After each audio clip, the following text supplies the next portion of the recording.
So we learned about the logo and the title, and we also learned about the global search and application scope and update set. We'll take it up later in the update sets concept and profile.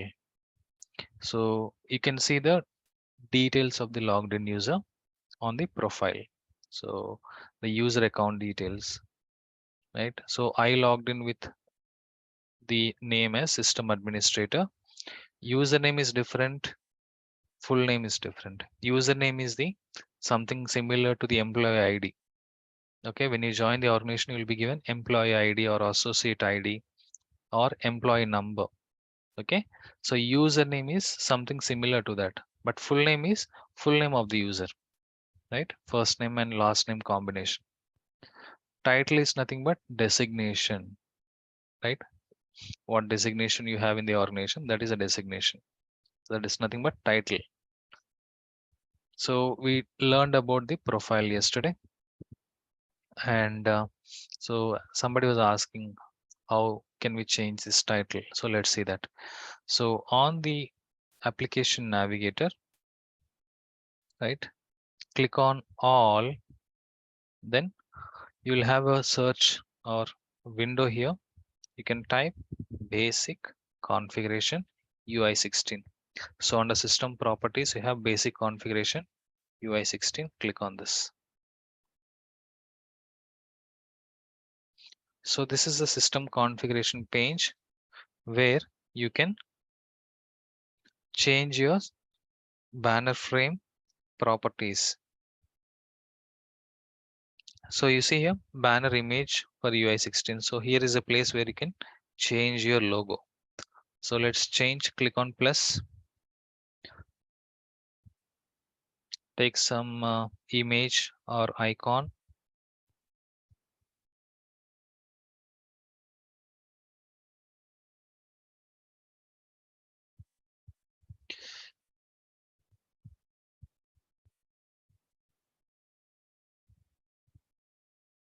I don't have any images, so let me copy.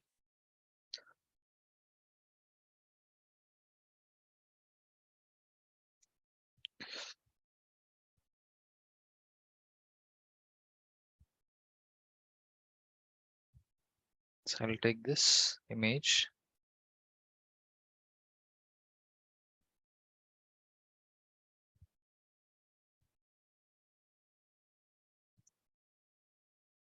Right. Now go to the properties, upload the image.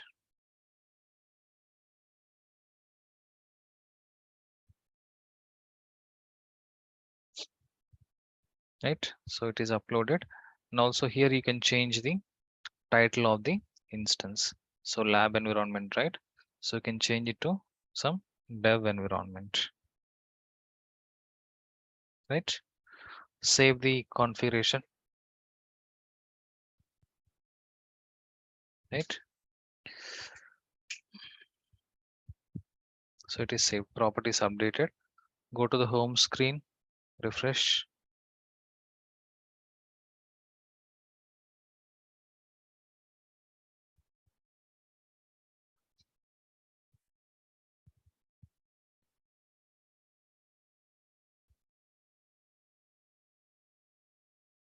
See that logo is changed, and also can see the title is also changed. ServiceNow dev environment. Clear? So this is how you can change. Next. So preferences, you do not have much options to discuss here in the preferences. So under preferences, click on display. Observe carefully here. Organize form sections and related list into tabs in the classic forms. So these are all the preferences for the individual user. Either you could use or don't use, that's not a problem. So for example, organize form sections and related list into tabs in the classic forms. Open any of the form. Okay, so let me open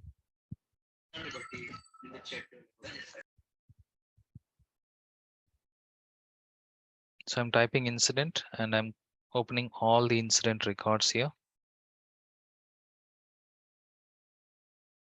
Open any of the incident record here. So these are all the records. Open any of the incident record. Now you can see this is a record, incident record, and you can see some tabbed sections here. These are all called sections. So sections are arranged in the form of tabs, right? And also the related list. So this is called related list present at the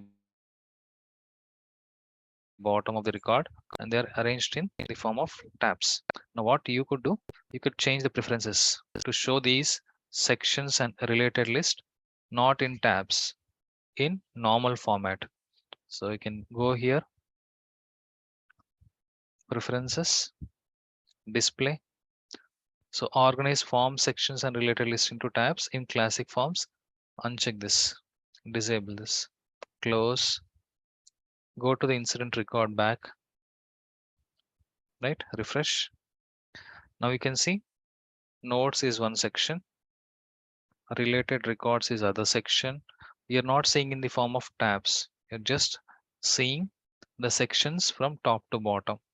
Same way related list as well. So this is one related list. This is other.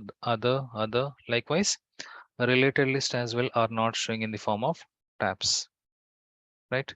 So this is just one small preference setting that we could use to compress the form view. You see here, form is showing in a enlarged screen all the related lists and sections. But if you want to compress the form view, you can use this preferences. Show the sections and related list into tabs, right? And next.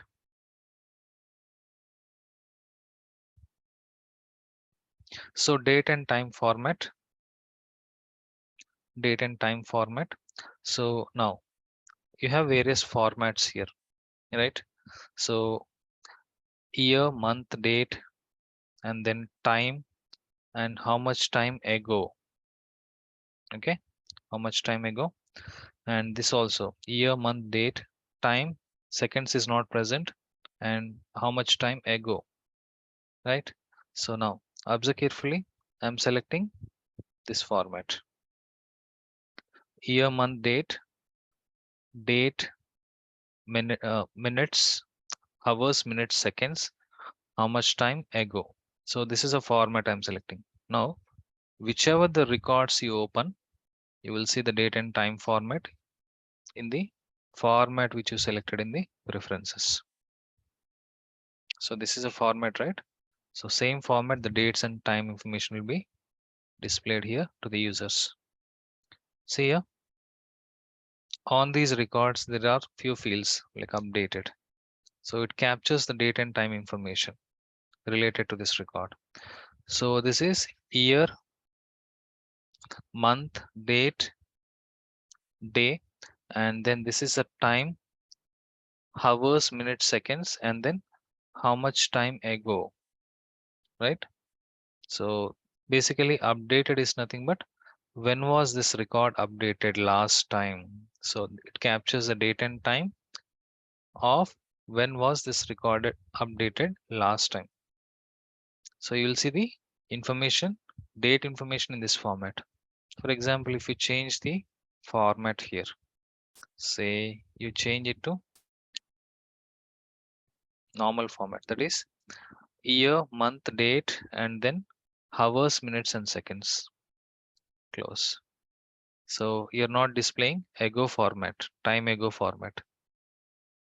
See here, it is just displaying the date and time, and then it's not displaying time ago format. Getting it? So it is just one preference to show the date in specific format. These are all preferences for the users, individual users.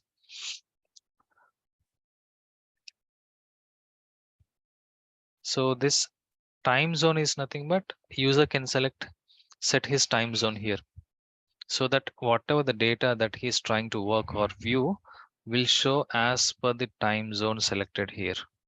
Right now it is US Central And what is the time showing up here on this record? So 22 12 21. So I'll change the format. I'll duplicate this tab, right? Next, I'll change the time zone here to Europe, Berlin. So I'm working in this time zone now. Let me refresh, right? So what was the previous date and time shown here for this record? So it is 22 12 21, but now it is showing as 5 12 21, right? So now this record date information is displayed as per the time zone of the user, right? So this is these are some of the important, not important, regularly commonly used options on the preferences. Okay, so not much importance on these preferences. So next important option is impersonate user. Very, very important. So impersonate user option is used to log in as other user. So you logged in as admin user account, right? So you can log in as another user. By keeping your login, you can also log in as other users. So for example, I want to log in as another user. So you can check here, click on impersonate user.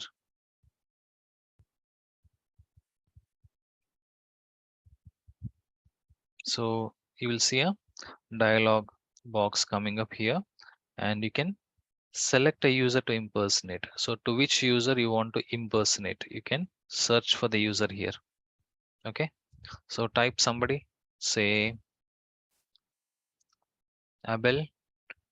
So here is the user matching with this text. So select this user, click on impersonate user. So now you logged in as Abel Tutor. See, the username is Abel Tutor. So likewise, you can log in as any other user. Okay, not everybody should be able to do this. Only specific role users will have access to impersonate as another user. Okay, we'll talk about that. But using this option, you can impersonate as other user. Why do you require this impersonate user option? For example, you have developed some functionality in ServiceNow and you wanted to test this functionality as different users, right? So you have to impersonate as other users and test the functionality, right? So you'll be developing as admin role user, but you will be testing as a normal user, non-admin user, right? Or as an end user, or as some specific role users. So you'll be testing your functionality as different users. So in order to test the functionality as different users, you have to log in, okay, to that user's account, and then you have to test the functionality. Getting it? So for example, so I'm clicking on end impersonation to get back to my login. For example, observe carefully.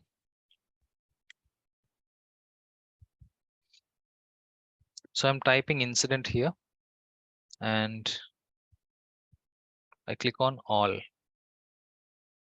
right? I click on all. So I see all the incident records showing up to me, right? Now,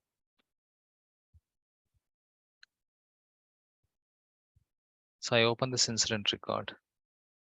Let me verify whether this user has a role or not.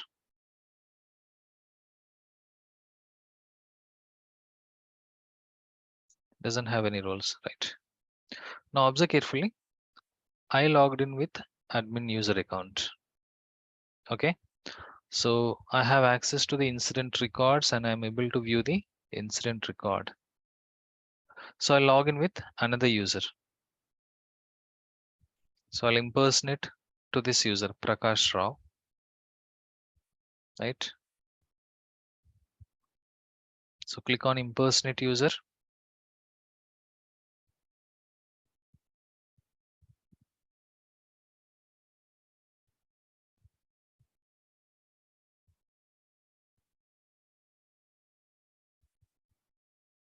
Just a moment, some problem. Refresh.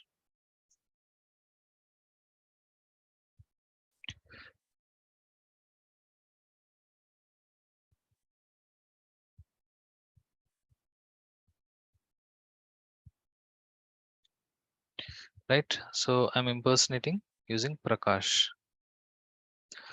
Now observe carefully. I click on all. I type incident. You see here, I don't see the options for the Prakash Rao. So I don't see the options to navigate to the incidents. That means this user doesn't have access to the incidents. So now with my access, I have access to the incidents, but with Prakash Rao user, it doesn't have access to the incidents. So I'm able to test using Prakash Rao whether he's having access to the incidents or not. Now this window is already open, right? Now click on refresh. Click on refresh. Refresh this record.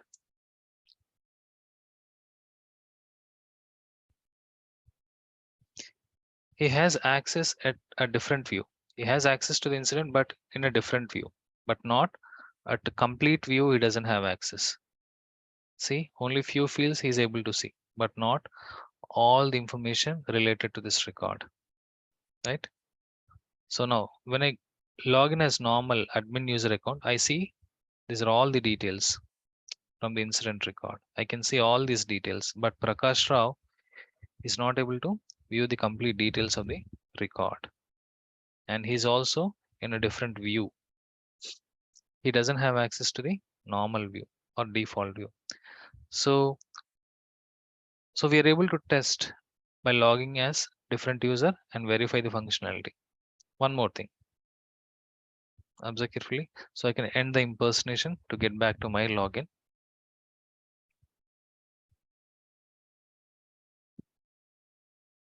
Right now, observe carefully.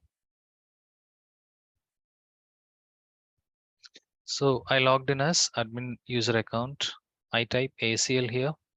So access control list. Click on this. Right. So I logged in as administrator and I'm able to access these access control records. So we'll talk about them. What are these access controls? Now let me impersonate to any other user. So I'll impersonate to Abel Tutor, for example. Type Abel Tutor in the search. So these are all the recent searches. So I'm directly selecting from here. Impersonate using Abel Tutor. Now verify Abel Tutor has access to these access controls or not. See, doesn't have access. Security constraints preventing the access to the requested page. That means he doesn't have access. So this kind of testing you can do using impersonate user option. Getting it? And the impersonation. So this impersonate user option is available only for few users. Not every user will have this impersonate user option. So this is the instance. In this instance, there are many users. Okay.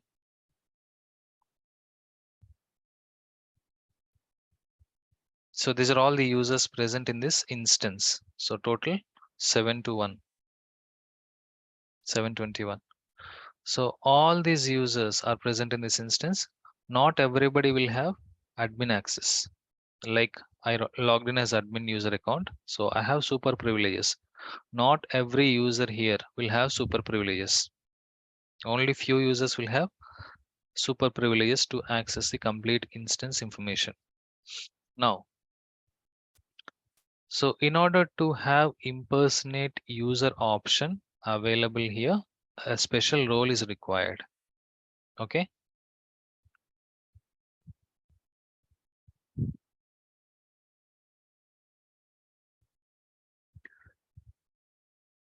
Just a minute.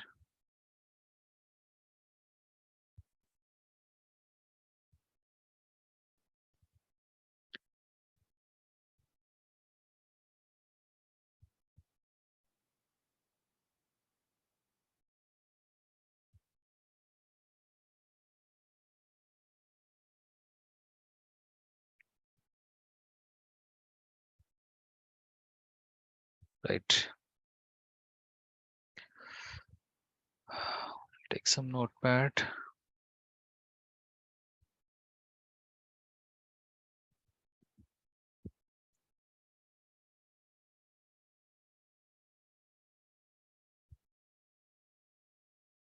Right.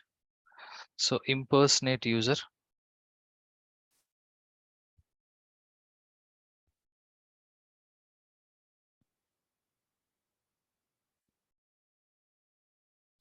So using this impersonate user,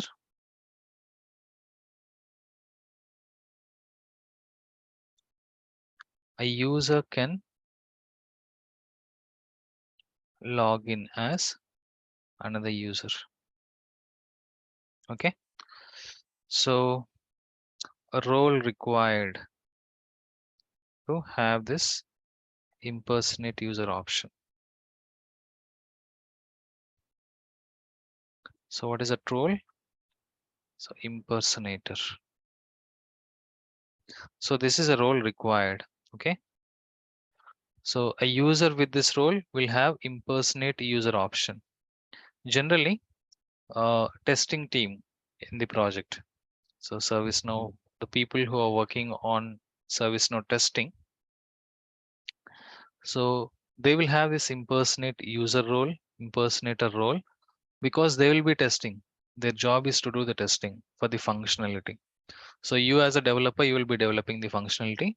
So the testing team will do the testing. So the testing team will have to impersonate as different users to test your functionality. Okay. So they will have this role. Testing team will have this role. So they'll have the ability to impersonate as different users. So they will see the option here called impersonate user. They'll click on the impersonate user, impersonate as different user, test the functionality, whether the functionality is working fine or not by logging in as different users. Right. So if somebody is asking you what role is required to have impersonate user option, the role is impersonator. And one more important point here, say for example, testing team is given impersonate user option, impersonator role. So they'll be able to impersonate as different user, right? Now, will they be able to impersonate? They will not have admin access, okay? They will not have admin access. They will just have access to test the functionality. They cannot do any uh, modifications to the scripts, modifications to the configurations. They do not have access, but admin users will have access.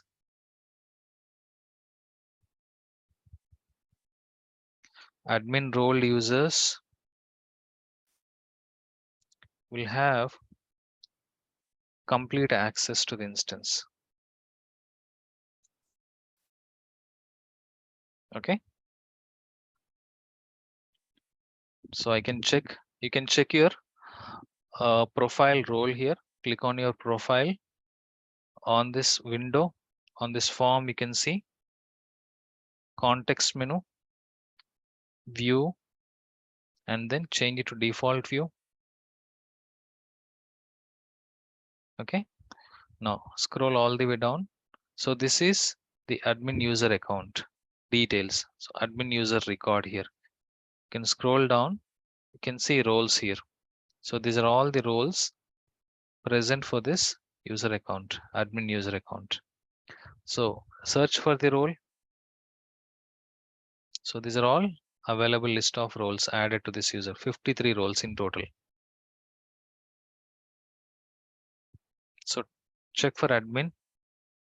See, this user has admin role. Admin role is different. Admin user account is different.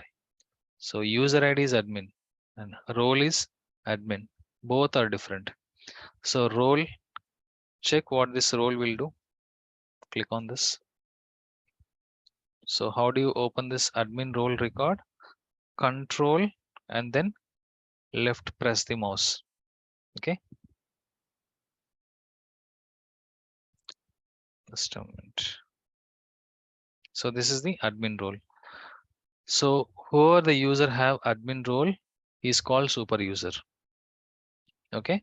If you give admin role to somebody, he's a super user. So he can do anything in the system. System administrator role. The role has access to all the system features, functions, and data, regardless of security constraints. So this admin role will not be given to testers. Okay. So this admin role will be given only to the developers in the project, because they will be doing development activity and they'll be writing scripts, they'll be doing configurations, they'll be creating many things. So admin role is required for doing the development activity. But normal users, the business users or the testers or any other managers, they will not have admin role. They will have normal ITL or any other roles related to uh, their responsibilities. But developer must and should have admin role. Testers will not be given admin role. Okay. Now, the problem here is, the case I want to discuss here is,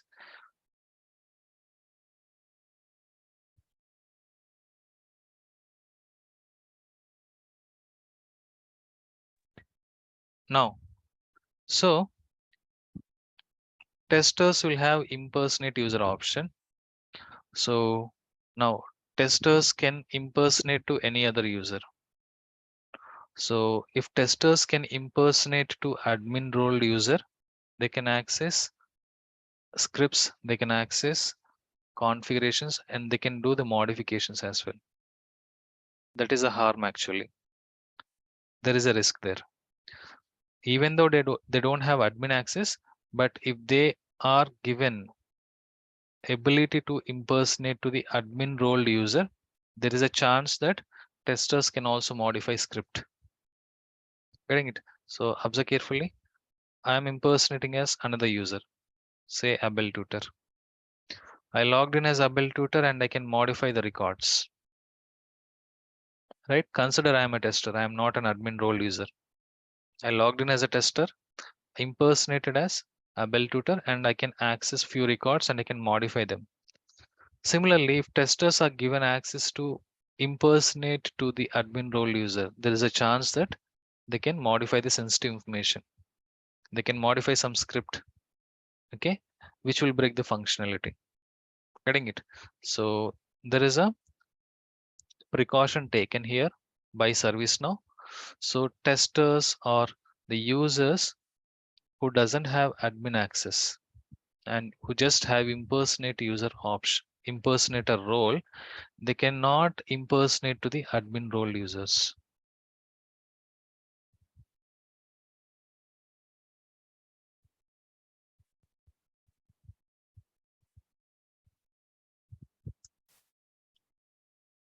Impersonator role users can impersonate to other users and test the functionality, but they cannot impersonate as admin role users. Okay, impersonator role users cannot impersonate to the admin role users. If they are given the ability, there is a chance or the risk that they can modify the sensitive information. So you can verify there's a precaution added here.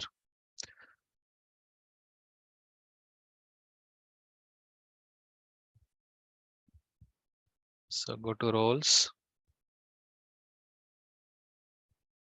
under user administration, roles, click on this, type impersonator, check for the role impersonator.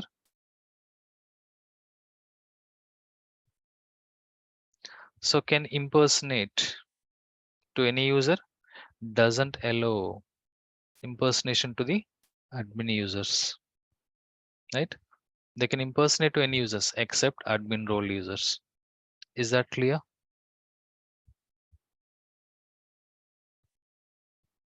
Everybody clear? Yeah, yes. So one more thing. So we'll talk about roles in the roles topic. Let's not discuss too much now. So that's about the impersonate user.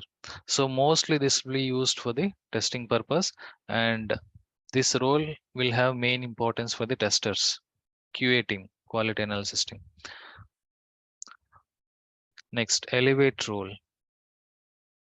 What is this elevate role? So I logged in as admin user account. I have full-fledged access to the instance. I can modify any records, I can delete any records, I can create any records. But even I have some limitation. I also have some limitation. So let us see what is that limitation,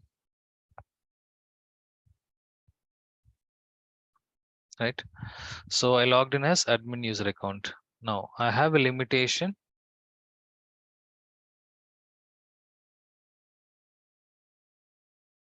So I have a limitation working on access controls. So access controls are security related records. Security related records. So access controls define which records to be accessed by which users. Which records to be accessed by which users. Security definitions are defined in the access controls. The access to some records, okay, for some users is decided only by the access controls. If you're not able to access some information in the service now, that's because of access controls. So access controls contain the definition related to the security of the records, any table records. So now alone as an admin role user, I cannot work on the access controls. If you open any of the record, you'll see the records in read-only mode. So the records are in read-only mode. Even though I have admin access, I'm not able to modify them. Okay, because they are given high-end security.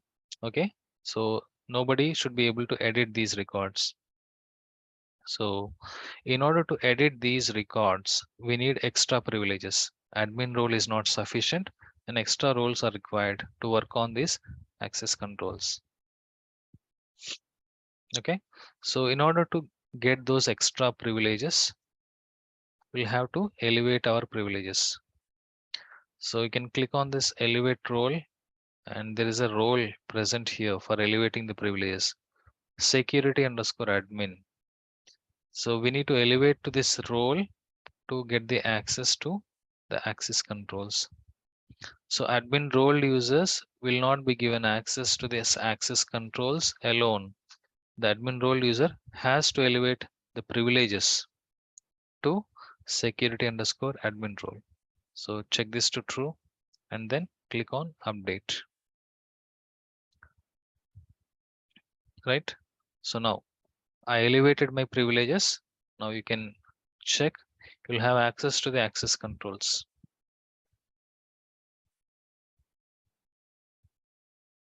Right? Now the record is opened in the edit mode. So you can see, you can modify the information and you can click on update or you can delete as well.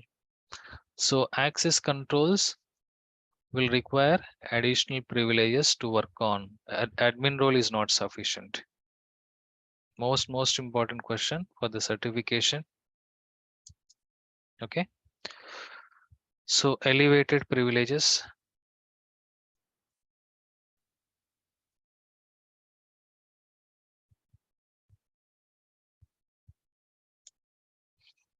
So admin role users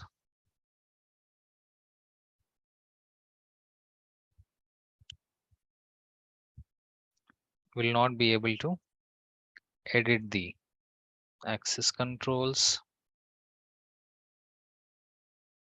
In short, we call them as ACLs. Okay. So they have to elevate the privileges.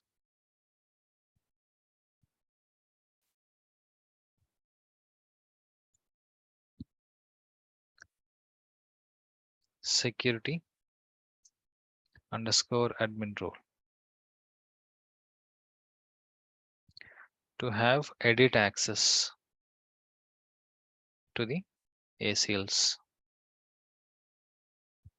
right?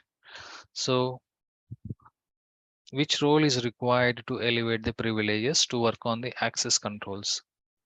The role is security underscore admin. Most important question for the certification, right? So now few differences you can observe here. So whenever you elevate your privileges, you will see some arrow mark showing up here that indicates that your privileges are elevated. If you remove your privileges, right? I'm unchecking the security underscore admin, click on update. Now that arrow mark is removed. So that indicates that user doesn't have elevated privileges. Is that clear? Everybody? Yes, Guru. Right. So next, so you can ignore this option, not used. Logout. Logout is to log out from the instance. Okay. So that's about the banner frame. Okay. Next, we'll go with the application navigator.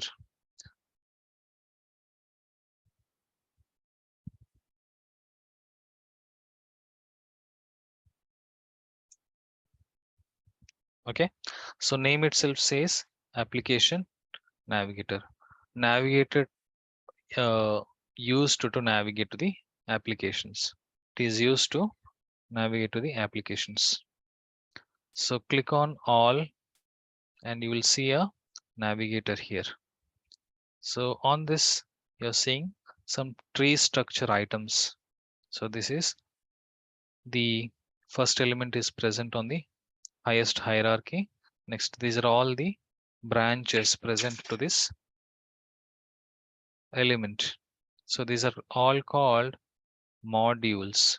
This is called application menu and these are also called modules. Observe carefully here. Type incident. So again, you're seeing some tree structure here. So this is the element present on the highest hierarchy and these are the two elements tagged to this element. Likewise, this element is tagged to this application menu. So in technical term, we call this highest hierarchy element as called application menu and this is called module. Modules present under the application menu. This is the module present under this application menu. These are all the modules present under the application menu. Getting it? Now, so before to that, we'll discuss what is this application navigator. Application navigator is basically used to navigate to the applications.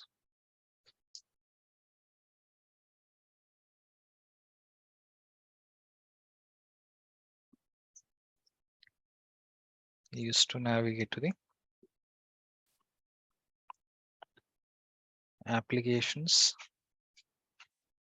and modules, right? So we learned about, we understood various applications in the demo class, ITSM, ITBM, right, etc., etc. Right. So under ITSM, you have incidents, problems, change requests. So these are all the applications.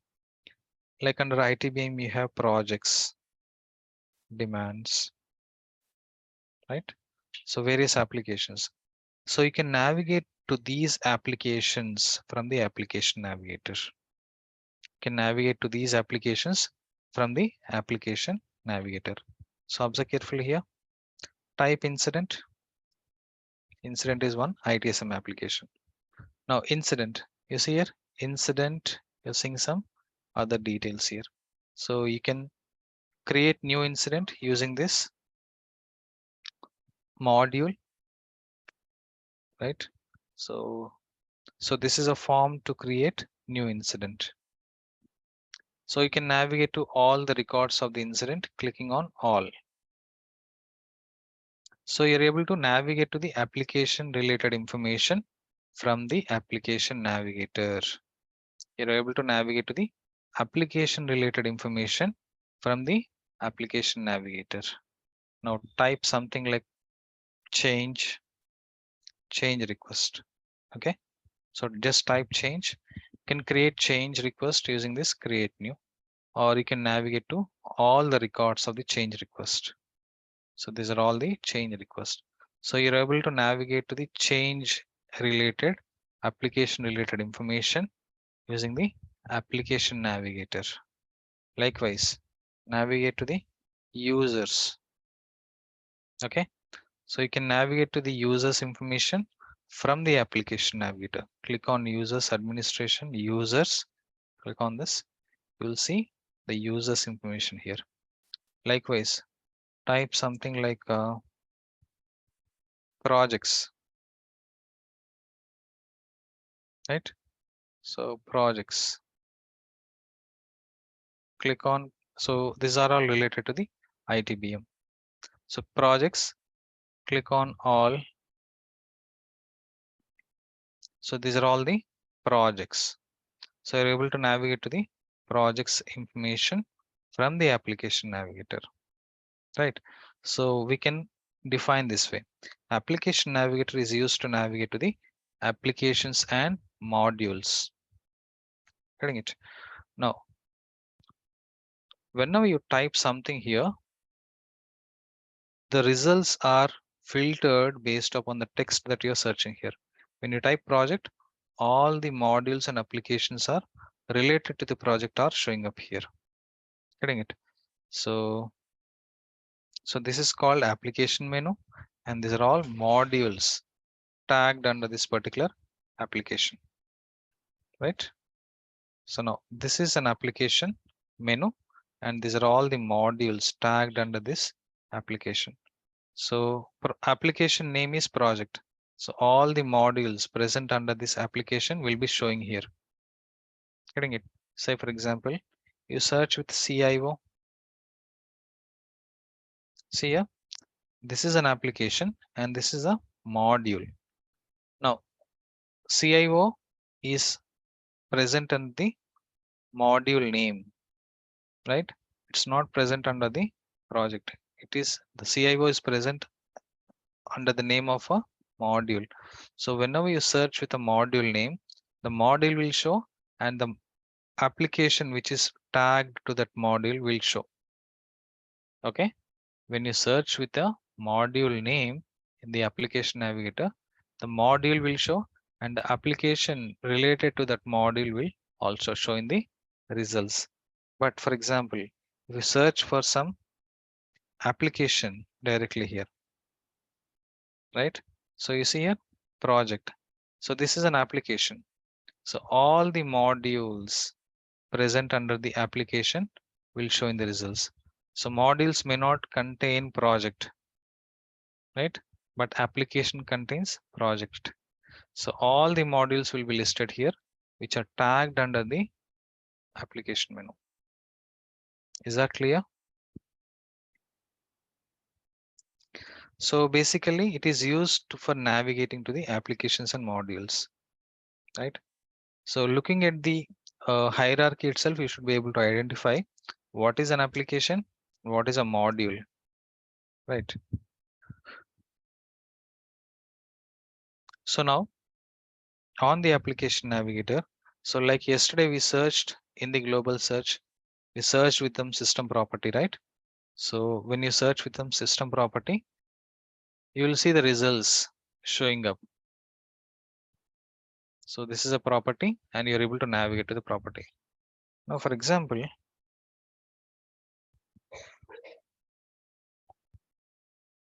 search for the property from the application navigator. See here, it's not showing any results. It's not showing any results. That means application navigator is just used to navigate to the applications and modules. It's not used to navigate to any other thing. You're searching for some property name here, but it is not showing up here. So application navigator is not meant for that.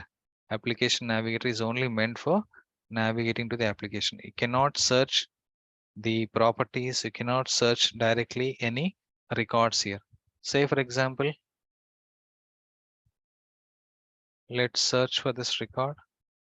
So you're able to search this record from the global search.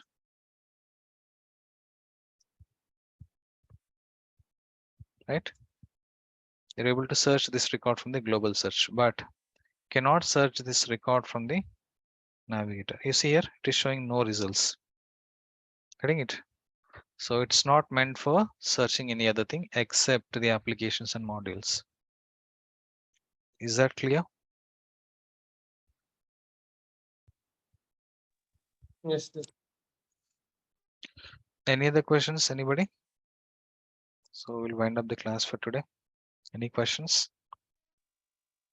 So who will assign the roles? Right. So there will be certain role users, right? User underscore admin. Okay. They will have access to add roles to the users. Okay. So actually I joined as a developer. So what will be the main roles will be added? So will I get the admin role and Right, also? right. You'll be given admin role when you get into the project, because admin role users only will have access to create scripts, write scripts, configurations. Okay. Without admin role, you cannot do the development activity.